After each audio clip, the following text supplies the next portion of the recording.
আমরা এখন হরিদ্বারে, শেষ নভেম্বরে হরিদ্বার দর্শনের প্রথম দিন আমরা চণ্ডী মাতা মন্দির হ্যাঁ, যাচ্ছি। এত ঘুরিয়ে ঘুরিয়ে কেন বুঝতে পারলাম না।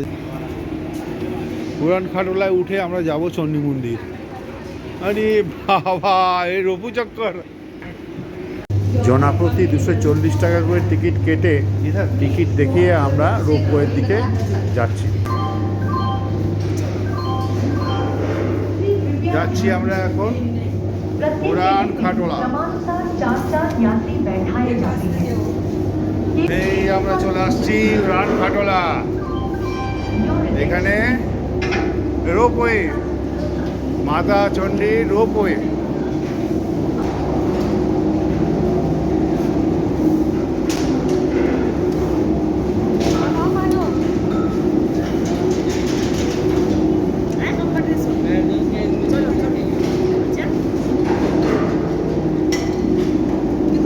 তিন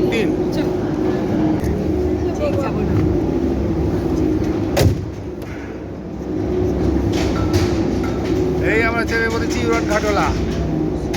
এই যাচ্ছে চণ্ডী মন্দিরের দিকে। এই উঠছি, তুমি এই দিকটা তোলো, আমি এই দিকটা তুলি।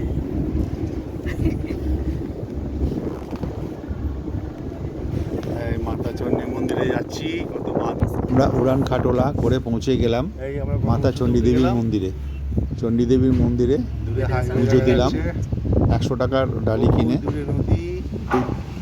ভিড় নেই, একদম ফাঁকা মন্দির, খুব সহজে পুজো দেওয়া হয়ে গেল। এইখানে শুধু চণ্ডী মাতা ছাড়াও অনেক দেবদেবীর মন্দির আছে, তার মধ্যে হনুমান মন্দির, অঞ্জনী মাতা মন্দির, এগুলো উল্লেখযোগ্য।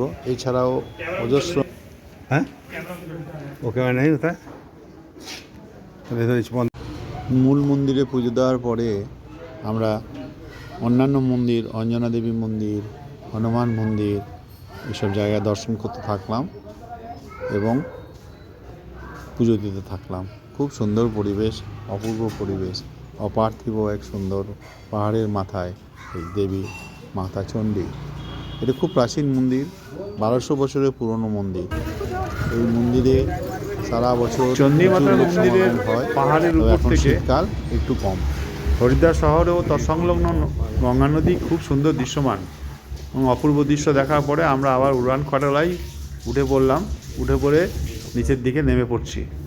এই যাত্রা খুবই সুন্দর। এই ভিডিওটা কেমন লাগলো জানাবেন। ভালো লাগলে আমার এই চ্যানেলকে সাবস্ক্রাইব করুন, যাতে আরও নতুন ভিডিও দিতে পারি।